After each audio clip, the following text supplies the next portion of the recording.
en la cual nosotros vamos a tocar el tamaño, la consistencia de la próstata, la temperatura, los bordes, si les duele, si no les duele, y lo más importante de todo, si el paciente presenta un nódulo. Todos los pacientes por arriba de 50 años, sin antecedentes familiares, es decir, que no hayan tenido papá, hermanos, tíos directos, de cáncer de próstata, se deben de hacer a partir de los 50 años. Si su papá tuvo cáncer, si su abuelo tuvo, se empieza a partir de los 40 años el diagnóstico. Y si el papá, el abuelo y un hermano tienen cáncer de próstata o tuvieron, es a partir de los 35 años, porque el paciente ya está entrando en otra patología que se llama cáncer de próstata hereditario. Entonces, de ahí la importancia de hacer el examen rectal. Es muy incómodo, pues a nadie le gusta hacer un tacto rectal, pero hay un dicho que urólogo que no mete el dedo, mete las patas. Se les puede ir un diagnóstico de cáncer de próstata en un paciente solamente por no hacer el tacto rectal. Por eso tenemos que hacer, ustedes como médicos familiares y generales también lo pueden hacer. La próstata, tóquense la palma de la mano y así es como decía. Cualquier cosa que ustedes sientan que no sea como la palma de la mano es anormal y tiene que ser valorado por un urólogo. Bien, entonces, pues ya le tocamos la próstata, está muy grande, hicimos ultrasonido y nos reporta una próstata muy grande, pero el tamaño de la próstata no se va a relacionar con la severidad de los síntomas. ¿A qué se refiere con esto? Una próstata grande, el tamaño normal de la próstata es hasta 30 gramos, pero por ejemplo, si tenemos una próstata que nos reporta en el ultrasonido, próstata de 60 gramos, próstata de 80 gramos, y el paciente le hacen la medición de orina residual y tiene muy poquito, eso no es un indicativo de patología. La próstata puede crecer hasta tamaños así 200 gramos, súper grande, pero no nos puede dar síntomas. Hay próstatas muy grandes que no son obstructivas y hay próstatas muy chiquitas que son bien obstructivas y son las más bravas de tratar. Próstatas de 35 gramos donde el paciente no puede orinar, donde ya le diste medicamento, ya lo operaste y sigue igual. Entonces, el tamaño de la próstata solamente nos va a servir para determinar el tipo de tratamiento que le vamos a dar al paciente. Tratamiento quirúrgico, si va a ser cirugía endoscópica o si va a ser cirugía abierta. Entonces, otra sustancia que nos ayuda mucho es el antígeno prostático específico. Hay unos valores de referencias que se toman como normal de 4 hacia abajo. Es como que la Organización Mundial de la Salud puso como estándar y de ahí se toma. Sin embargo, esto se tiene que independizar por cada paciente. Hay otros factores que intervienen como el tamaño de la próstata. Una próstata grande va a producir más antígeno que una próstata chiquita. No es lo mismo una próstata de 30 gramos a una próstata de 200 gramos. ¿Por qué? La próstata de 30 gramos nos tiene que dar 0 o 1 antígeno. Y una próstata de 200 gramos a lo mejor nos va a dar un antígeno de 10 o de 12. Y eso no es un indicativo de que el paciente pudiera tener una patología. Se tienen que hacer unas ecuaciones para sacar la densidad del antígeno prostático.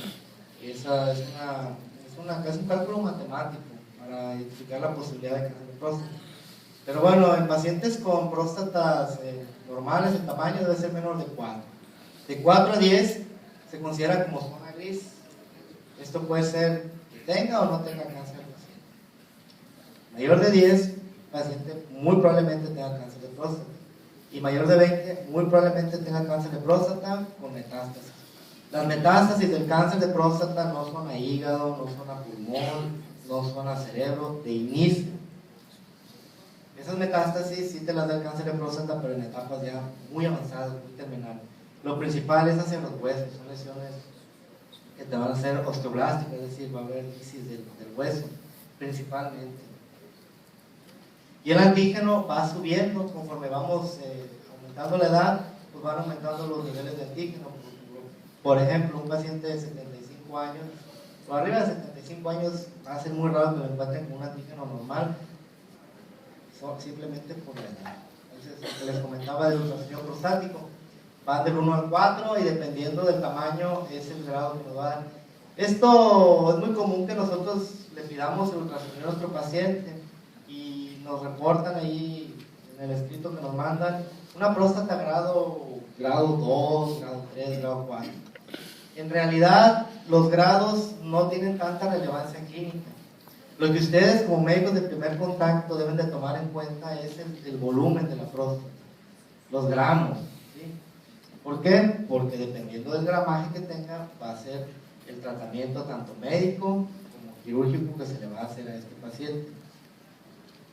Entonces, ¿cómo crece la próstata? Si se fijan aquí, esta es una próstata que tiene un crecimiento nada más de esta parte de aquí.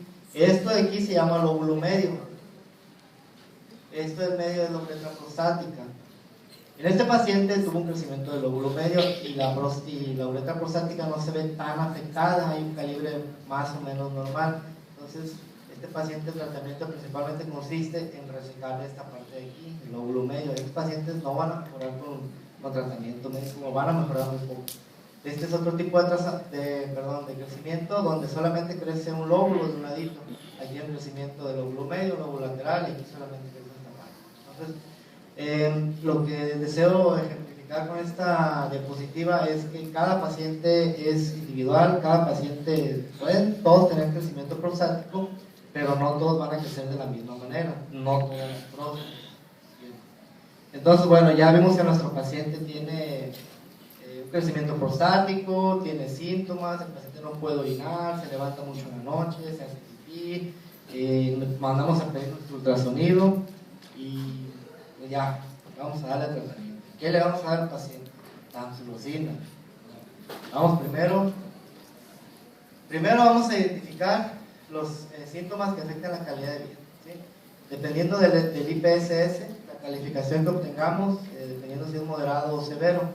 Es bien importante, el tratamiento médico, el paciente tiene que estar consciente de que se tiene que tomar la medicina, porque no es como un tratamiento antibiótico que lo va a tomar 5 días, y 7 días, o 14 días, o 28 días. No. Esto el paciente lo va a tomar, generalmente es de manera indefinida, o por decirlo con palabras de los pacientes, se lo va a tomar por vida, porque muchas veces el paciente ya se siente bien y se lo deja de tomar, y no tiene una retención aguda de orina.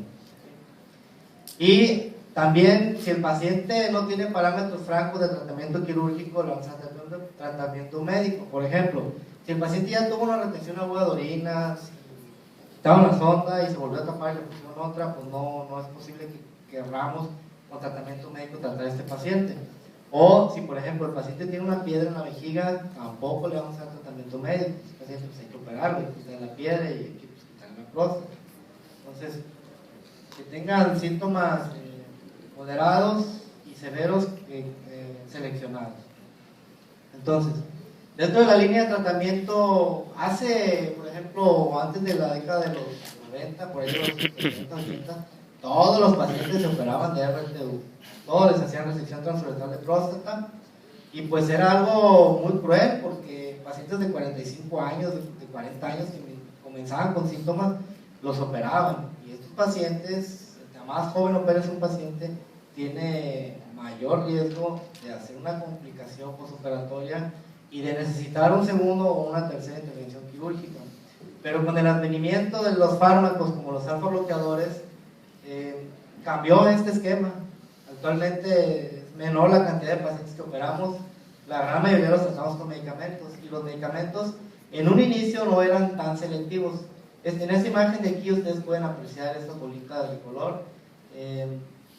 Esto de aquí es el piso de la vejiga, esta es la uretra prostática y esto es la próstata.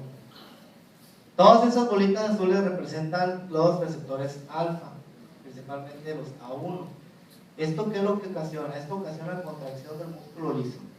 Entonces, lo que van a hacer los alfa bloqueadores, van a bloquear, como es el nombre, los receptores. ¿Y qué es lo que va a pasar por consecuencia? Va a haber una relajación del músculo liso y va a haber una menor obstrucción al flujo de salida.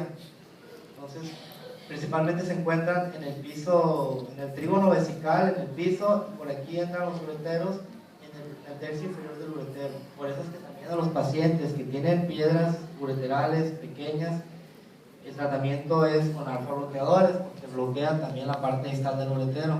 Entonces la señora, uy, me dieron medicamentos para el próstata y yo tengo una piedra. Por eso, porque relaja el músculo liso y hace que fluya. De los más conocidos, pues la tamsulosina. En un inicio no eran tan selectivos. utilizaba principalmente la prazosin, que se sigue utilizando, pero la prazosin no es tan selectiva, no es un alfa 1 selectivo. ¿Y qué es lo que ocasiona con esto? Hipotensión, generalmente ortostática. Y es decir, que el paciente se toma el medicamento y se marea. Por eso la indicación, aunque los nuevos, les digo, ya son muy selectivos, se recomienda todavía que el paciente lo tome por la noche, por si llegara a presentar algo de hipotensión, pues el paciente ya está acostado y ni cuenta se da. La más común, la tantulosina, alfuzoxina, terazocina y doxazocina. Esos son los más conocidos, los más ampliamente utilizados. Bien, entonces la primera línea de tratamiento, el paciente 48 horas después de que ustedes inicien el tratamiento ya debe tener mejoría. Van a reducir los síntomas en un 38% y va a haber un flujo máximo, la Qmax significa el flujo urinario máximo del paciente. Esto se saca con un aparato que se llama glucómetro. Es como un disco en el que se pone una vasija y el paciente hace pipí ahí. Y al estar orinando el disco empieza a girar. Y con ese giro nos otorga una velocidad que lo normal debe ser por arriba de 15 mililitros sobre segundo. Entonces, los alfa-bloqueadores van a aumentar el Qmax en un 20-25%.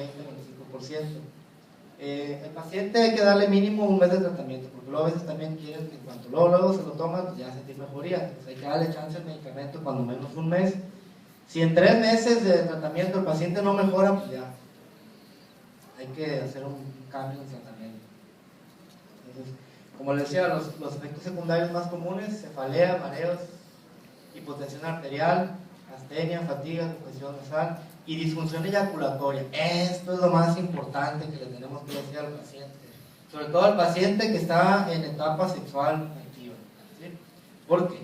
Porque el paciente puede tener eyaculación retrógrada y esto se va a ver reflejado clínicamente como que el paciente no eyacula. Doctor, dejé de producir semen, ya no produzco espermatozoides porque tengo mi orgasmo y pues aviento puro aire. Lo que pasa es que, como se les había dicho nuevamente en esta imagen, aquí se encuentra el esfínter urinario. Cuando hay la eyaculación, se contrae el cuello de la vejiga, se contrae la próstata y entonces, por mediante los conductos eyaculadores, sale el semen y como esto está contraído, está cerrado, pulsan. ¿Y qué es lo que pasa cuando se le da un alfa-bloqueador? Está relajado esto. Entonces, ¿qué va a pasar cuando el paciente tenga su orgasmo y tenga su eyaculación? En lugar de haber una eyaculación hacia el exterior, la eyaculación va a ser hacia la vejiga. Y eso se conoce como eyaculación retrógrada. Y es uno de los principales efectos secundarios que puede tener el paciente. Pero hay que avisarle, hay que platicarle que como lo puede presentar, puede que no lo presente. Pero si lo presenta, para que el paciente ya sepa y no sea un motivo de abandono al tratamiento. Otros medicamentos, como los inhibidores de la 5-alfa reductasa, estos van a ocasionar una disminución del volumen prostático. El más actual, el más nuevo es el Avodart, que es el dutasteride. El más conocido por todos es el finasteride, de 5 miligramos. Estos medicamentos tienen un pico máximo de 6 meses en finasteride y de 12 meses en dutasteride. Es importante. Para estos medicamentos, las próstatas deben de ser mayores de 40 gramos. Si tenemos una próstata pequeñita, no sirve de nada que le demos un inhibidor de alfa reductasa, puesto que principalmente su mecanismo de acción es en la disminución del volumen prostático. Y algo bien importante con el finasteride, tiene 6 meses de duración. Después de 6 meses, ya es más que nada una cuestión placebo, porque el medicamento ya no sirve, ya no le sirve de nada a ese paciente. Entonces, está dividido en varias modalidades. Se encuentra la cirugía endoscópica y la cirugía abierta. Dentro de la cirugía abierta, pues tenemos la adenectomía, y dentro de la cirugía endoscópica vamos a ver que tenemos muchas opciones de tratamiento. Generalmente esta es una imagen muy representativa. Este es el equipo con el que se utiliza y cómo están operando. Bueno, este es un tipo de tratamiento que surgió por ahí de los años 90, era la ablación transuretral. Se introduce el aparato, se inyectan unas hojas de radiofrecuencia y se le da por radiofrecuencia. Esto genera calor y ocasiona muerte celular. pero pues no proliferó porque no daba muy buenos resultados. Hay otra que es la incisión transversal de próstata, se pusía el aparato y se hacían unos cortes con una navaja a las 6 y a las 9. Tenía el mínimo sangrado, pero también la mejoría no era muy importante. Entonces, ¿cuáles son las indicaciones quirúrgicas a indicaciones absolutas? Paciente que tuvo retención de agua de orina, ya destapó una vez, le ponen su sondita, le dan su alfa bloqueador, no tiene datos, salud, como pasó a decir. Para iniciar finasteride o butasteride o cualquier inhibidor de 5-alfa reductasa, tienen que tener mucho cuidado, porque hemos visto en la práctica clínica que es muy común, inclusive en compañeros urólogos, paciente que